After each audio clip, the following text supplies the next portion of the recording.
What if the most controversial beauty comeback of the decade wasn't a new face, but an old crown? Kylie Jenner just dusted off the teal-tipped legend and declared the King Kylie era officially back. 10 years later, and the internet can't decide whether to scream, stan, or roll its eyes, because this isn't just a vibe, it's a playbook. She gives you a hint in glitter and shadow, blue-black sparkle, a heavy crown, a message to the fans, this is for you, and a date stamped in bold letters, October 18th. That's not a nostalgia post.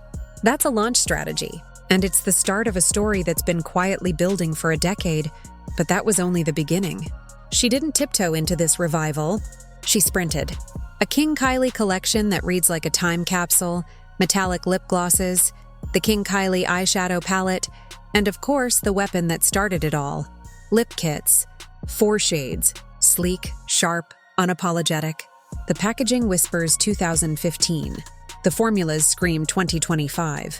Kylie frames it as a thank you letter to the people who built her empire by accident. Reposting swatches, hunting restocks, turning a teen selfie into a cultural moment. She's right about one thing. The fans kept that crown polished. But why rewear it now? Because timing is a currency, and she's rich in it. 10 years since the first drop, and the internet is in its nostalgia era.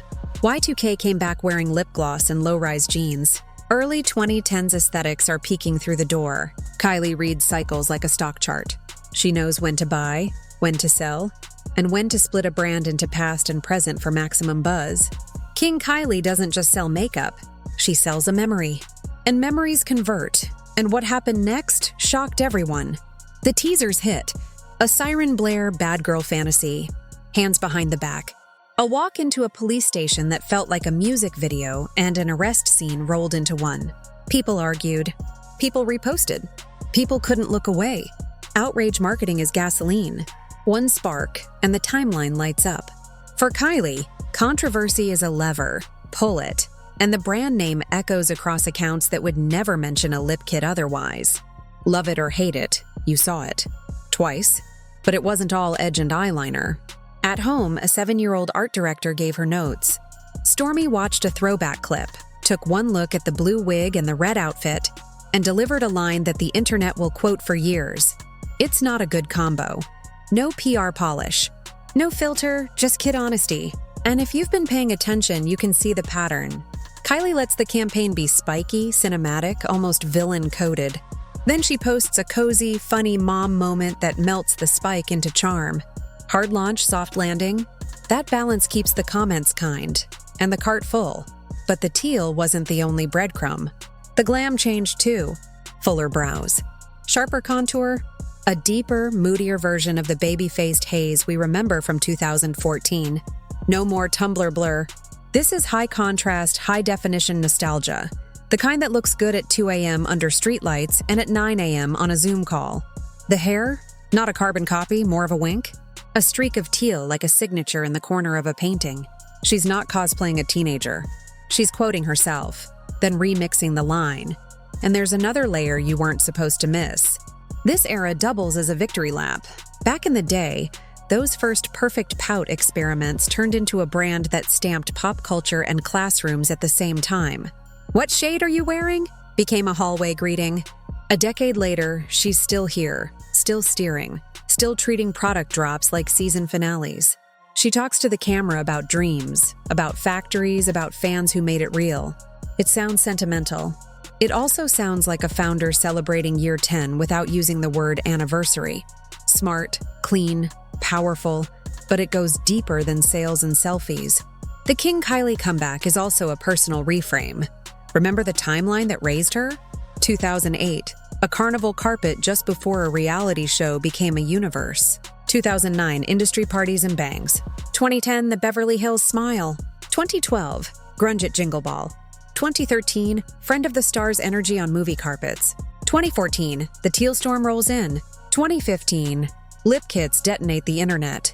Then business casual at fashion events, blonde at the Met, babies, black tie returns, and red carpets that looked like a fence, not defense.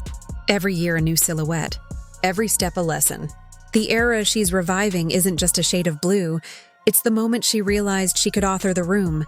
And if you trace the business threads, you'll see the playbook.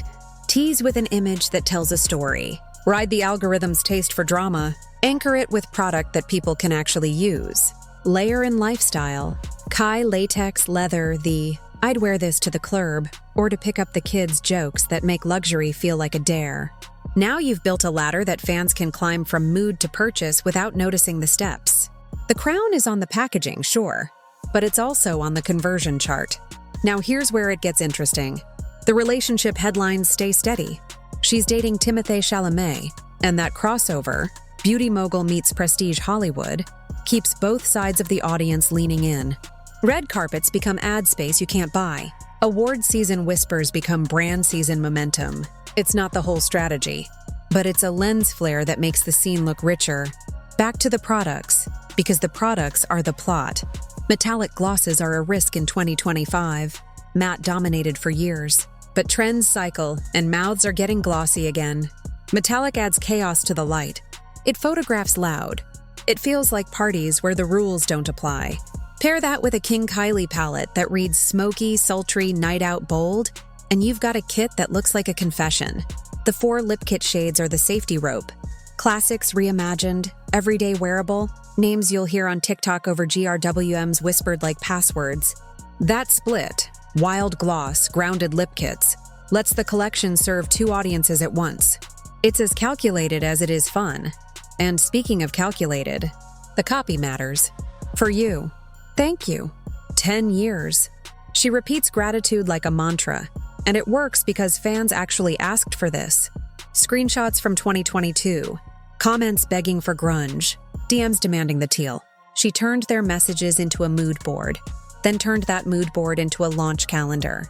When audiences feel like co-authors, they don't just buy once. They defend. They educate new fans. They police the dupe threads. A community that sees itself in the crown will carry it across the feed for free. But there's a twist. As loud as this looks, the King Kylie revival is also weirdly disciplined. No 20 product deluge. No everything at once chaos. The curation is tight. The visuals are consistent. The story beats are spaced just far enough apart to let each one breathe before the next hits. That discipline is what separates a messy throwback from a grown rebrand. She isn't chasing her past. She's directing it. Still, the internet is the internet. Some viewers roll their eyes at the faux arrest styling. Others call it camp. Some say the teal was better when it was messier. Others say this version finally fits. That tension isn't a bug. It's the content. Opinions are the oxygen that keeps a launch from burning out after 48 hours. She knows that. She's always known that. The most effective Kylie drops live in the space between cringe and cool, because that's where we argue the most. And it all circles back to one core engine.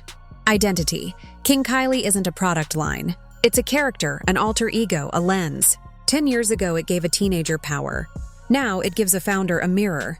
She can be a mom on TikTok, a boss in a boardroom, a siren in blue glitter, a girl with a wig and a laugh, without any of it canceling the others out. The crown lets those versions coexist. That's the real revival, so where does this go? If history repeats, the drop will sell out, restock, create wait lists, spawn lookalikes, and reinfect makeup drawers that swore they had moved on. Expect tutorials that start with, "I never thought I'd go back to metallics, but..." Expect side-by-sides of 2015 looks versus 2025 recreations. Expect teens discovering the teal for the first time and millennials deciding whether to relive the hallway mirror lip line. Expect debates about lip liner thickness like the world depends on it. It doesn't, but the comments might. And because this is Kylie, expect more winks. A limited color that vanishes at midnight. A surprise mini kit. A cryptic caption that sounds like a lyric. A Stormi cameo that steals the show. Maybe even a nod to the original black and white bathroom selfies that turned overlined into a household word. She knows the hits. She also knows when to stop playing them. That restraint will decide whether King Kylie becomes a 2025 era, or just a 2-week hashtag. Here's the question I want you to sit with. Is this really a trip back in time? Or is it a clever way of owning time? Of collecting the parts of yourself that worked, polishing them, and setting them under better lights? Because if you strip away the glitter and the wigs and the blue, that's the story underneath. A girl invented a character so she could become a business. A woman revived that character so she could remind the world that the business was built on a feeling no algorithm can fake, the thrill of becoming. And now, when you saw that crown again, did you feel nostalgia or momentum? Did you see the past or a polished future wearing teal as a trophy color? Drop your verdict. Tell me the shade you're grabbing first. Tell me if Stormi was right about the combo. Tell me if King Kylie still rules your mirror, or if this era belongs to someone new. Because 10 years later, the only thing louder than a comeback is the conversation it starts.